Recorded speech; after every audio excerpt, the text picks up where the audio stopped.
ಸತತ 186 ದಿನಗಳ ಬಳಿಕ ದರ್ಶನ್ಗೆ ಬಿಗ್ ರಿಲೀಫ್ ಸಿಕ್ಕಿದೆ. ಇಲ್ಲಿ ಇದಕ್ಕಿಂತ ಮುಂಚೆ ಒಂದೊಂದು 6 ವಾರಗಳಕ್ಕಿಂತ ಮುಂಚೆನೇ ಜೈಲಿಂದ ಬಿಡುಗಡೆ ಆಗಿದ್ದರೂ ಕೂಡ 186 ದಿನ ಅಂತ ಅವರು ಅರೆಸ್ಟ್ ಆದಾಗಿಂದ ಲೆಕ್ಕ ಬರುತ್ತೆ. ಇದೇನಿದ್ರು ಮೆಡಿಕಲ್ ವಿಚಾರಕ್ಕೆ ಸಂಬಂಧಪಟ್ಟಂತೆ ಬೇಲಲ್ಲಿದ್ದದ್ದು ದರ್ಶನ್. ಎಲ್ಲ ಲೆಕ್ಕ ಹಾಕೊಂಡ್ರೆ ಟೋಟಲ್ ಆಗಿ 186 ದಿನಗಳ ಕಾಲದ ಒಂದು ಹಿಂಸೆ, ಆ ಒಂದು ಹಿಂಸೆನ ಅನುಭವಿಸ್ತಾ ಇದ್ದಿದ್ದು ದರ್ಶನ್. ಇದೀಗ 186 ದಿನಗಳಾದಮೇಲೆ ಒಂದು ರಿಲೀಫ್ ಸಿಕ್ಕಿದೆ. ಇವತ್ತು ರೇಣುಕಾಸ್ವಾಮಿ ಕೊಲೆ ಕೇಸ್ನಲ್ಲಿ ದರ್ಶನ್ ಬಂಧ ಮುಕ್ತರಾಗಿದ್ದಾರೆ. ದರ್ಶನ್ ಸೇರಿದಂತೆ 7 ಆರೋಪಿಗಳಿಗೂ ಕೂಡ ಷರತ್ತುಬದ್ಧ ಜಾಮೀನನ್ನು ಮಂಜೂರು ಮಾಡಲಾಗಿದೆ. ದರ್ಶನ್ ಪತ್ನಿ ಅನೇಕ ಕಡೆ ಬೇಡಿಕೊಳ್ತಾ ಇದ್ರು, ಕಂಡು ಕಡೆ ದೇವರುಗಳಿಗೆ ನಮಸ್ಕಾರ ಹಾಕ್ತಾ ಇದ್ರು, ಯಾರಾದರೂ ಸಜೆಸ್ಟ್ ಮಾಡಿದ್ರೆ ಆ ಕಡೆ ಹೋಗ್ತಾ ಇದ್ರು. ಎಲ್ಲ ಕಡೆ ಅವರು ದೇವಸ್ಥಾನಗಳಿಗೆ ಹೋದರು, ಬೇಡಿಕೊಂಡ್ರು, ಕಾನೂನು ಹೋರಾಟವನ್ನು ಮಾಡಿದ್ರು. ಆ ಒಂದು ಹೋರಾಟಕ್ಕೆ ಒಂದು ಫಲ ಸಿಕ್ಕಿದೆ. ದರ್ಶನ್, ಪವಿತ್ರ ಗೌಡ, ನಾಗರಾಜು, ಲಕ್ಷ್ಮಣ್, ಅನುಕುಮಾರ್, ಪ್ರದೋಷ್ಗೆ ಷರತ್ತುಬದ್ಧ ಜಾಮೀನು ಮಂಜೂರಾಗಿದೆ. ತಲಾ 2 ಶ್ಯೂರಿಟಿ ಕೊಡಬೇಕು ಅಂತ ಹೇಳಿ ಹೈಕೋರ್ಟ್ ಷರತ್ತನ್ನು ಹಾಕಿತ್ತು.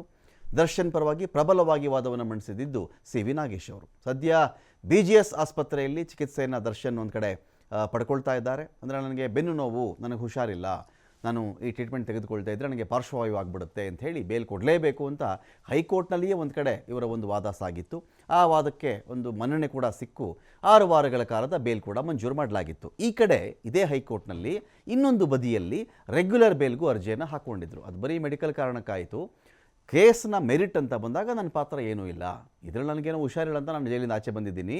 ಮೆರಿಟ್ ಪ್ರಕಾರ ಹೋದಾಗ ನಂದೇನು ಪಾತ್ರ ಇದೆ? ನಾನು ಹೊಡೆದಿಲ್ಲ, ಬಡ್ದಿಲ್ಲ, ಸಾಯಿಸಿಲ್ಲ, ಯಾರೋ ಸಾಯಿಸಿದ್ರು, ಯಾರೋ ಬಾಡಿ ಬಿಸಾಕಿದ್ರು, ಇದಕ್ಕೆ ನಾನು ಚಿಕ್ಕದಾಗಿ ಒಂದು ಏಟು ಹೊಡೆದಿದ್ದೆ ಅಷ್ಟೇ.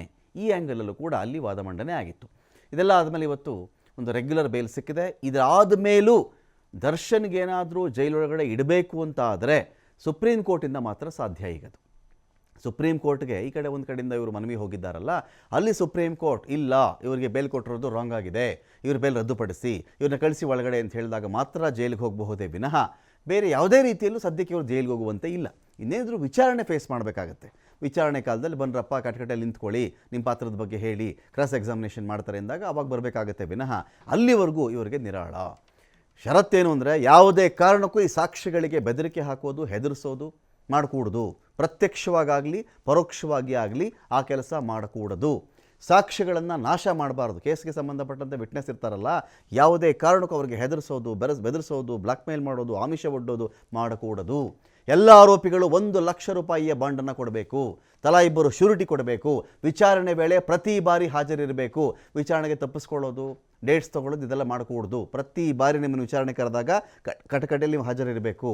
ಈ ರೀತಿಯಾಗಿ ಯಾವುದೇ ಕೆಲಸಗಳಲ್ಲಿ ಬೆಳಗ್ಗೆ ಮೇಲೆ ಹೇಳಿದ್ವಲ್ಲ ನಾವು, ಸಾಕ್ಷಿಗಳಿಗೆ ಹೆದರಿಸೋದು, ಬೆದರಿಸೋದು, ಆಮಿಷ ಒಡ್ಡೋದು, ಹೊಡೆಯೋದು, ಬಡಿಯೋದು, ನಾಶ ಮಾಡಿಬಿಡೋದು ಇದೇನು ಮಾಡಕೂಡದು.